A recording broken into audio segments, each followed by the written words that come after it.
बारिश के लिए यहाँ करवाया जाता है गिद्धों का अंतिम संस्कार। इस समय दुनिया के कई अलग अलग हिस्सों में बारिश के कारण बाढ़ जैसे हालात पैदा हो रहे हैं। आए दिन बारिश की वजह से बढ़ रही लोगों की परेशानियों की खबरों देखने सुनने में आ रही है। तो वहीं बहुत से शहर ऐसे हैं जहां लोग बारिश के इंतजार में बैठे हुए हैं। इतना ही नहीं बल्कि बारिश के लिए देश के बहुत से हिस्सों में अजीबोगरीब टोटके और उपाय आदि किए जाते हैं। तो चलिए जानते हैं इन टोटकों के बारे में, जिसमें लोग बारिश के लिए कभी कीचड़ में लौटते नजर आते हैं तो कभी मेंढक से शादी करवाने के मामले सामने आते हैं।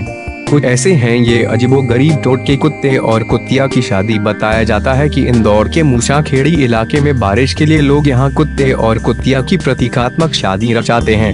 इस अजीबोगरीब परंपरा के बारे में लोगों का मानना है कि उनका यह टोटका इंद्रदेव को प्रसन्न करने और अच्छी बारिश के लिए होता है। मेंढक की शादी। कुछ ग्रामीण क्षेत्रों में वर्षा के लिए मेंढकों की शादी करवाई जाती है।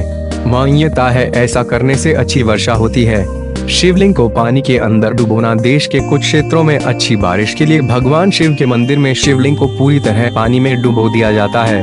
ऐसी मान्यता है कि शिवलिंग को पानी में डुबोने से महादेव उस जगह अच्छी बारिश करवाते हैं। मिट्टी में बच्चे। यूपी के प्रयागराज में अच्छी बारिश के लिए नारीबारी नामक गांव में बच्चे अर्धनग्न होकर गीली मिट्टी में हाथ जोड़कर लेट जाते हैं। माना जाता है ये परंपरा भगवान से बारिश करने के प्रार्थना के तौर पर अपनाई जाती है। गिद्धों का अंतिम संस्कार। देश का विभिन्न क्षेत्रों में सूखे की स्थिति से बचने के लिए गिद्धों का अंतिम संस्कार किया जाता है। इस टोटके को लेकर मान्यता है कि ऐसा करने से अच्छी वर्षा होती है। बाल कटवाकर हो जाते हैं गंजे। पूर्वी द्वीप समूह के कई लोग सिर के बाल कटवाकर गंजे हो जाते हैं और ये किसी ऊंची पहाड़ी पर चढ़कर पत्थर फेंकते हैं।